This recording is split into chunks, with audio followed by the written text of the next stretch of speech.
We all know that getting some amount of sunlight is good for us, but relatively few are aware of its anti-aging potential.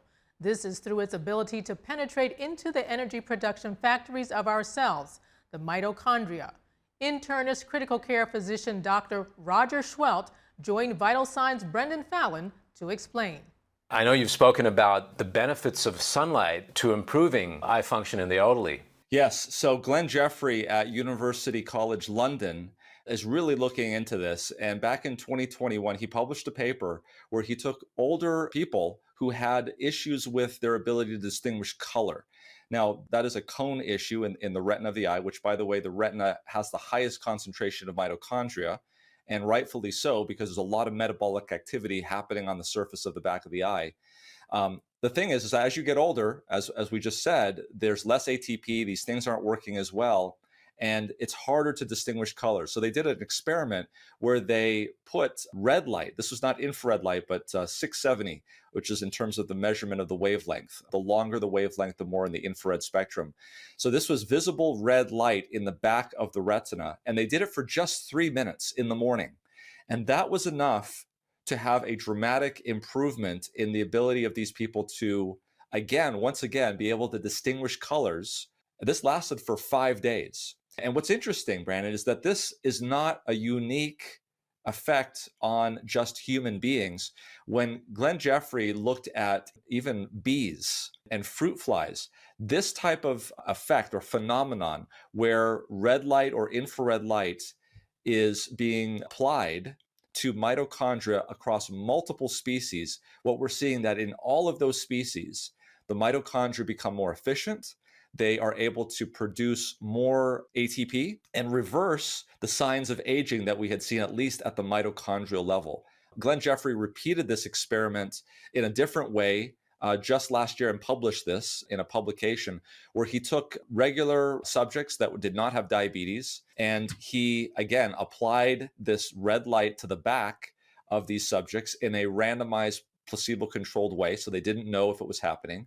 And he gave them a large bolus, if you will, of glucose, so 75 grams of glucose. Now, normally what would happen in somebody who takes in glucose is the blood sugar is going to spike and come back down. In those subjects that had red light exposure, the glucose did not go up as high, and it signified that the mitochondria was working more efficiently and using up that fuel. To confirm that finding, he checked for exhaled carbon dioxide, which is the byproduct of metabolism. And sure enough, in those subjects with the red light, there were higher levels of carbon dioxide exhalation, confirming exactly what he had shown.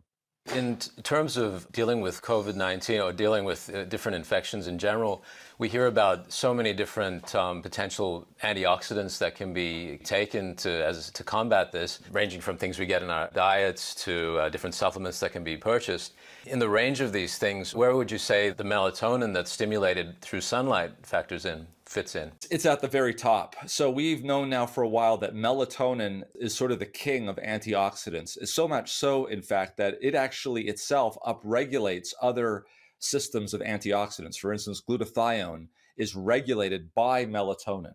So if you want to have the real maximal benefits of antioxidant therapy, sure, eat your berries, have all of those things.